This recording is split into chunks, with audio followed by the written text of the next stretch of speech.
ओम शांति। आज 28 तारीख की बाबा की वाणी है। बाबा कहते, मीठे बच्चे, तुम इस पाठशाला में आए हो स्वर्ग के लिए पासपोर्ट लेने। आत्म अभिमानी बनो और अपना नाम रजिस्टर में नोट करा दो तो स्वर्ग में आ जाएंगे। प्रश्न है, कौन सी स्मृति ना रहने के कारण बच्चे बाप का रिगार्ड नहीं रखते? बाबा बताते हैं, कई बच्चों को यह स्मृति नहीं रहती कि जिसको सारी दुनिया पुकार रही है, याद कर रही है, वही ऊंचे से ऊंचा बाबा हम बच्चों की सेवा में उपस्थित हुआ है। यह निश्चय नंबरवार है। जितना जिसको निश्चय है उतना रिगार्ड रखते हैं। गीत है, जो पिया के साथ है। ओम शांति। सब बच्चे ज्ञान सागर के साथ तो हैं ही। इतने सब बच्चे एक जगह तो रह नहीं सकते। भले जो साथ है वह नज़दीक में डायरेक्ट ज्ञान सुनते हैं और जो दूर हैं उन्हों को देरी से मिलता है। परंतु ऐसा नहीं है कि साथ वाले जास्ती उन्नति को पाते हैं और दूर वाले कम उन्नति को पाते नहीं। प्रैक्टिकल देखा जाता है, जो दूर हैं वह जास्ती पढ़ते हैं और उन्नति को पाते हैं। इतना ज़रूर है, बेहद का बाबा यहाँ है। ब्राह्मण बच्चों में भी नंबरवार हैं। बच्चों को दैवी गुण भी धारण करने हैं। बाबा कहते, कोई कोई बच्चों से बड़ी बड़ी गफलत होती है। समझते भी हैं, बेहद का बाबा जिसको सारी सृष्टि याद करती है वह हमारी सेवा में उपस्थित है और हमको ऊंचते ऊंच बनाने का मार्ग बताते हैं। बहुत प्यार से समझाते हैं, फिर भी इतना रिगार्ड नहीं देते। बांधेलियाँ कितनी मार खाती हैं, तड़पती हैं, फिर भी याद में रहकर अच्छा उठा लेती हैं। पद भी ऊंच बन जाता है। बाबा सबके लिए नहीं कहते, नंबरवार पुरुषार्थ अनुसार तो है ही। बेहद का बाप अपने बच्चों को सावधान करते हैं। सब तो एक जैसे हो ना सके। बांधेलियाँ आदि बाहर में रहकर भी बड़ी कमाई करती हैं। यह गीत तो भक्ति मार्ग वालों का बना हुआ है, परंतु तुम्हारे लिए अर्थ करने जैसा भी है। वह क्या जाने पिया कौन है, किसका पिया है। आत्मा खुद को ही नहीं जानती तो बाप को कैसे जाने। है तो आत्मा ना। मैं क्या हूँ, कहाँ से आई हूँ, यह भी पता नहीं है। सब हैं देह के अभिमानी। आत्म अभिमानी कोई है नहीं। अगर आत्म अभिमानी बने तो आत्मा को अपने बाप का भी पता हो। देह अभिमानी होने के कारण ना आत्मा को ना परमपिता परमात्मा को जानते हैं। यहाँ तो तुम आत्मा बच्चों को भगवान बाप बैठ सम्मुख समझाते हैं। यह बेहद का स्कूल है। एक ही एम ऑब्जेक्ट है, स्वर्ग की बादशाही प्राप्त करना। स्वर्ग में भी बहुत पद हैं, कोई राजा रानी, कोई प्रजा। बाबा कहते हैं, मैं भगवान बाप आया हूँ तुमको फिर से डबल सिर ताज लक्ष्मी नारायण बनाने। सब तो डबल सिर ताज बन नहीं सके। जो अच्छी रीति पढ़ते हैं वह अपने अंदर में समझते हैं हम यह बन सकते हैं। सरेंडर भी है, निश्चय भी है। सब समझते हैं इनसे कोई ऐसा छी काम नहीं होता। कोई कोई में बहुत अवगुण होते हैं। वह थोड़ी समझेंगे कि हम कोई इतना ऊंच पद पाएंगे, इसलिए पुरुषार्थ ही नहीं करते। बाबा से पूछें कि मैं यह बन सकता हूँ तो बाबा झट बताएंगे। अपने को देखेंगे तो झट समझेंगे बरोबर मैं ऊंच पद नहीं पा सकता। लक्षण भी चाहिए ना।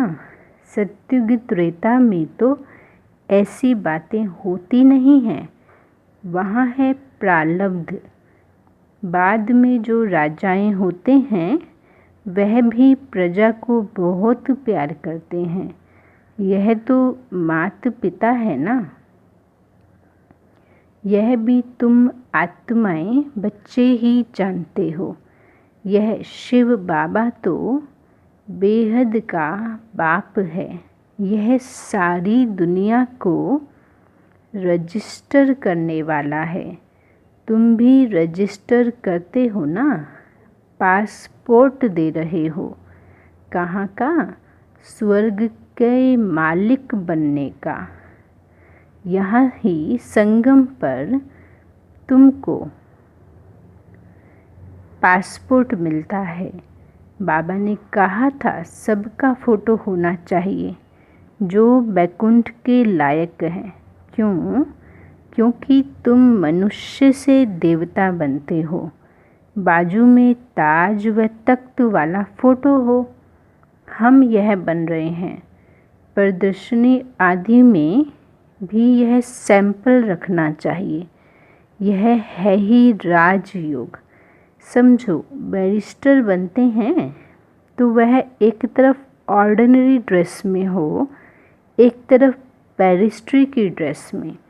वैसे ही एक तरफ तुम साधारण संगम युग में पुरुषार्थी हो, एक तरफ तुम सतयुगी डबल सिर ताजधारी हो।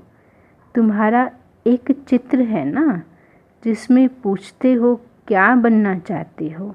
यह बैरिस्टर आदि बनना या फिर यह राजाओं का राजा बनना।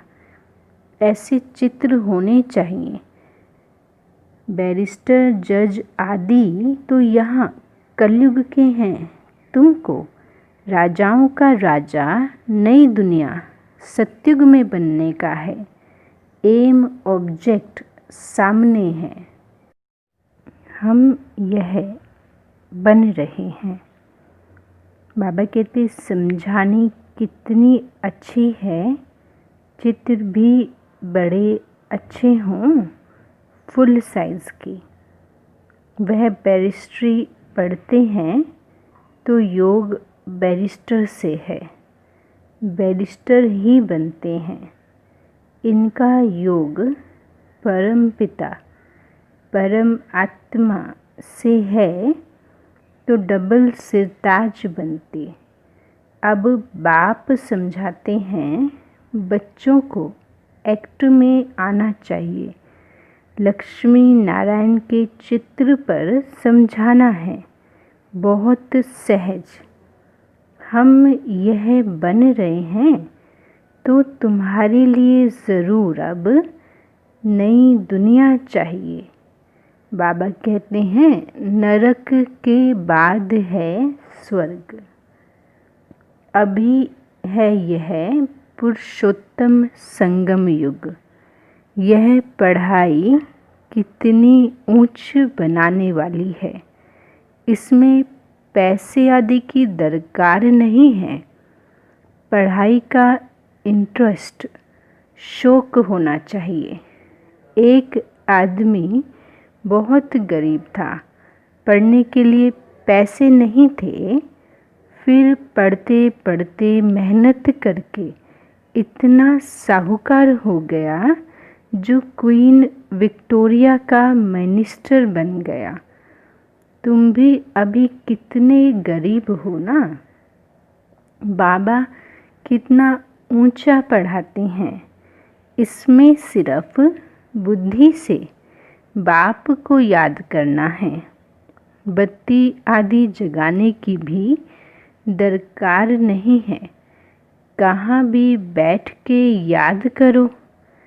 परंतु माया ऐसी है जो बाप की याद भुला देती है। याद में ही विघ्न पड़ते हैं। यही तो युद्ध है ना। आत्मा पवित्र बनती ही है बाप को याद करने से। पढ़ाई में माया कुछ नहीं करती। पढ़ाई से याद का नशा ऊंच है। इसीलिए प्राचीन योग गाया हुआ है। योग और ज्ञान कहा जाता है। योग के लिए ज्ञान मिलता है कि ऐसे ऐसे याद करो। और फिर सृष्टि चक्र का भी यह ज्ञान है। रचयिता बाप और रचना के आदि मध्य अंत को कोई नहीं जानते। भारत का प्राचीन योग सिखाते हैं। प्राचीन तो कहा जाता है नई दुनिया को। उनको फिर लाखों वर्ष दे दिए। कल्प की आयु भी अनेक प्रकार की बताते हैं। कोई क्या कहते हैं, कोई क्या कहते हैं। यहाँ तुमको एक ही बेहद का बाप पढ़ा रहे हैं। तुम बाहर में भी जाएंगे, तुमको चित्र मिलेंगे। यह तो व्यापारी है ना। बाबा कहते कपड़े पर छप सकते हैं। अगर किसके पास बड़ी स्क्रीन प्रेस नहीं हो तो आधा आधा कर दें। फिर जॉइंट ऐसे कर लेते हैं जो पता भी नहीं पड़ता। बेहद का बाबा बड़ी सरकार कहते हैं कोई छपाकर दिखाए तो मैं उनका नाम पाला करूँगा। यह चित्र कपड़े पर छपाए कोई विलायत ले जाए तो तुमको एक एक चित्र का कोई 5-10 हज़ार भी दे देवे। पैसे तो वहाँ ढेर है ना। बन सकते हैं। इतनी बड़ी प्रेस है। शहरों की सीनरियाँ ऐसी ऐसी छपती हैं, बात मत पूछो। यह भी छप सकते हैं। यह तो ऐसी फर्स्ट क्लास चीज़ है। कहेंगे सच्चा ज्ञान तो इनमें ही है और कोई के पास तो है ही नहीं। किसी को पता ही नहीं है तो फिर समझाने वाला भी इंग्लिश में होशियार चाहिए। इंग्लिश तो सब जानते हैं। उन्हों को भी संदेश तो देना है ना। वही विनाश अर्थ निमित्त बने हुए हैं ड्रामा अनुसार। बाबा ने बताया है उन्हों के पास बॉम्ब्स आदि ऐसे ऐसे हैं जो दोनों अगर आपस में मिल जाएं तो सारे विश्व के मालिक बन सकते। परंतु यह ड्रामा ही ऐसा बना हुआ है जो तुम योग बल से विश्व की बादशाही लेते हो। हथियार आदि से विश्व के मालिक बन नहीं सकते। वह है साइंस, तुम्हारी है साइलेंस। सिर्फ बाप को और चक्र को याद करो, आप समान बनाओ। तुम बच्चे योग बल से विश्व की बादशाही ले रहे हो। वह आपस में लड़ेंगे भी ज़रूर। माखन बीच में तुमको मिलना है। कृष्ण के मुख में माखन का गोला दिखाते हैं। कहावत भी है, दो आपस में लड़े तो बीच में माखन तीसरा खा गया। है भी ऐसे ही। सारे विश्व की राजाई का माखन तुमको मिलता है तो तुमको कितनी खुशी होनी चाहिए। वाह बाबा, आपकी तो कमाल है। नॉलेज तो आपकी ही है ना। बड़ी अच्छी समझानी है। आदि सनातन देवी देवता धर्म वालों ने विश्व की बादशाही कैसे प्राप्त की, यह किसको भी ख्याल में होगा नहीं। उस समय और कोई खंड होता नहीं है। बाबा कहते हैं, मैं विश्व का मालिक नहीं बनता हूँ, तुमको बनाता हूँ। तुम पढ़ाई से विश्व के मालिक बनते हो। मैं परमात्मा तो हूँ ही अशरीरी, तो तुमको सबको शरीर है। देहधारी हो। ब्रह्मा विष्णु शंकर को भी सूक्ष्म शरीर है। जैसे तुम आत्मा हो वैसे मैं परमात्मा हूँ।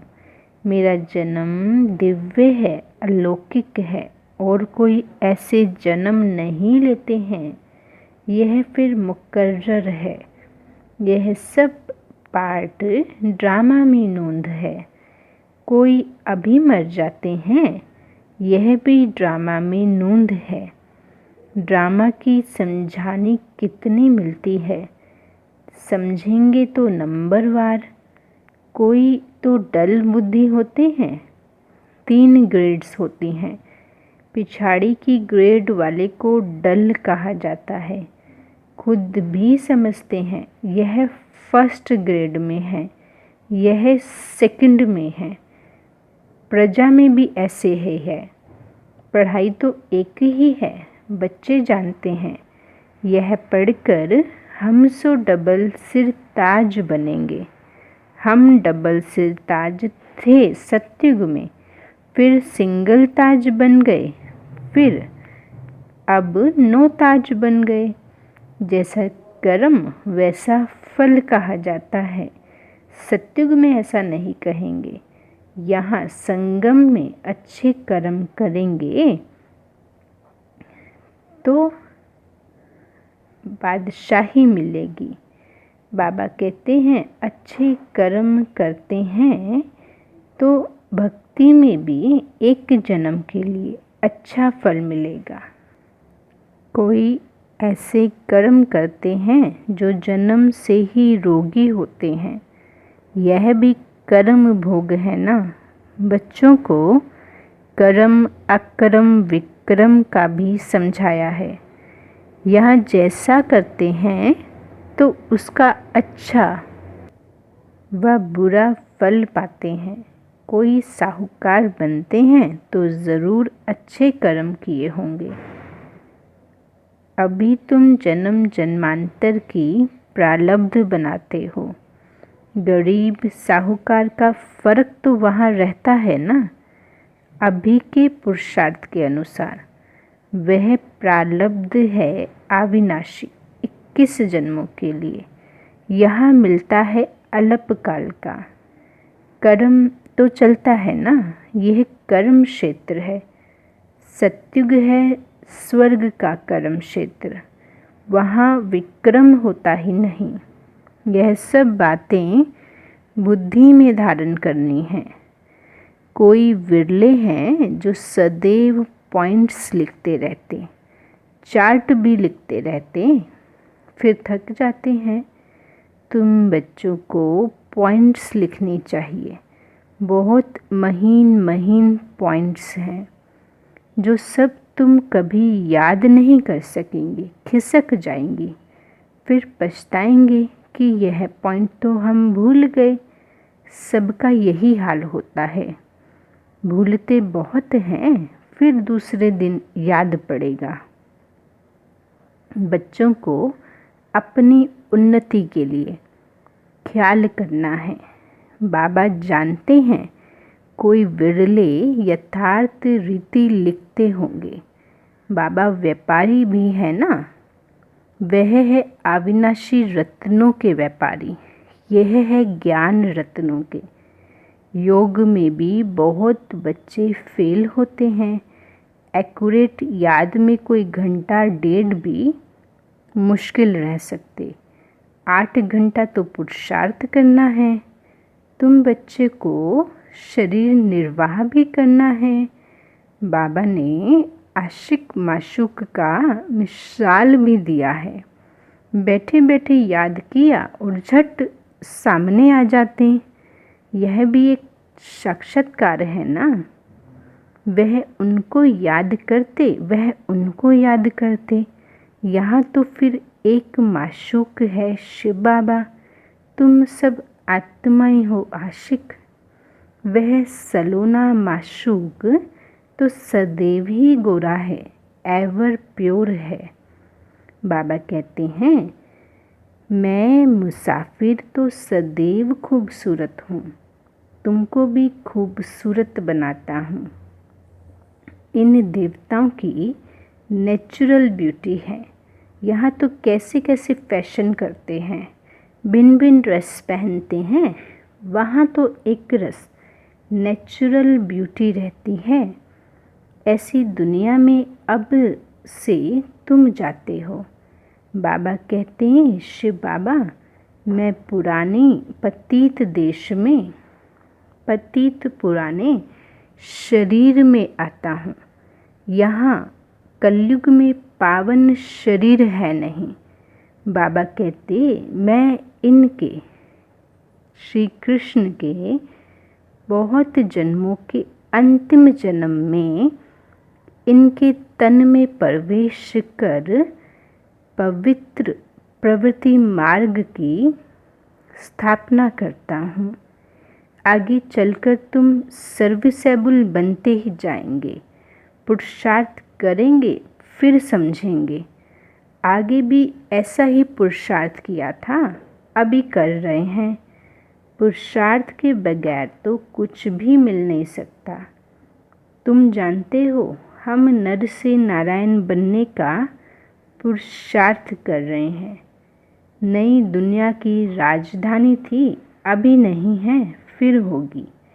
आयरन एज के बाद फिर गोल्डन एज ज़रूर होगा।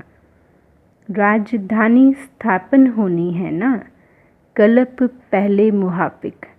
अच्छा मीठे मीठे सिकलधे बच्चों प्रति माता पिता बाप दादा का याद प्यार और गुड मॉर्निंग। रूहानी बाबा की रूहानी बच्चों को नमस्ते। हम रूहानी बच्चों की मीठे रूहानी बाबा को नमस्ते बाबा, नमस्ते बाबा, नमस्ते। धारणा के लिए बाबा ने कहा सरेंडर के साथ साथ निश्चय बुद्धि बनना है। कोई भी छीछी काम नहीं हो, अंदर में कोई भी अवगुण नहीं रहे, तब अच्छा पद मिल सकता है। ज्ञान रत्नों का व्यापार करने के लिए बाबा जो अच्छी अच्छी पॉइंट सुनाते हैं उन्हें नोट करना है, फिर उन्हें याद करके दूसरों को सुनाना है। सदा अपनी उन्नति का ख्याल करना है। बाबा वरदान दे रहे हैं वायरलेस सेट के द्वारा विनाश काल में अंतिम डायरेक्शन को कैच करने वाले वॉइसलेस भव। वायरलेस सेट के द्वारा विनाश काल में अंतिम डायरेक्शन को कैच करने वाले वॉइसलेस निर्विकारी भव। बाबा कहते कि विनाश के समय अंतिम डायरेक्शन को कैच करने के लिए निर्विकारी वॉइसलेस बुद्धि चाहिए। जैसे वो लोग वायरलेस सेट के द्वारा एक दूसरे तक आवाज़ पहुंचाते हैं ना, यहाँ पर है वॉइसलेस की वायरलेस, निर्विकारी की वायरलेस। इस वायरलेस के द्वारा आपको आवाज़ आएगा कि इस सेफ स्थान पर पहुंच जाओ। तो जो बच्चे बाप की याद में रहने वाले वॉइसलेस होंगे, निर्विकारी होंगे, जिन्हें अशरीरी बनने का अभ्यास है, वो विनाश में विनाश नहीं होंगे, लेकिन सब इच्छा से शरीर छोड़ेंगे। स्लोगन में बाबा ने कहा, योग को किनारे करके कर्म में बिजी हो जाना, यही अलबेलापन है। योग को किनारे कर कर्म में बिजी हो जाना, बाबा कहते हैं, यही अलबेलापन है। अभी आज के वरदान के सम्मान में स्थित हो जाएंगे। मैं अशरीरी निर्विकारी आत्मा हूँ। विजुलाइज करेंगे अपने अनादि ज्योति स्वरूप को और श्रेष्ठ संकल्प करेंगे, मैं अशरीरी निर्विकारी आत्मा हूँ। बाबा की डायरेक्शन को क्लियर कैच करने वाली मैं अशरीरी निर्विकारी आत्मा हूँ। ओम शांति।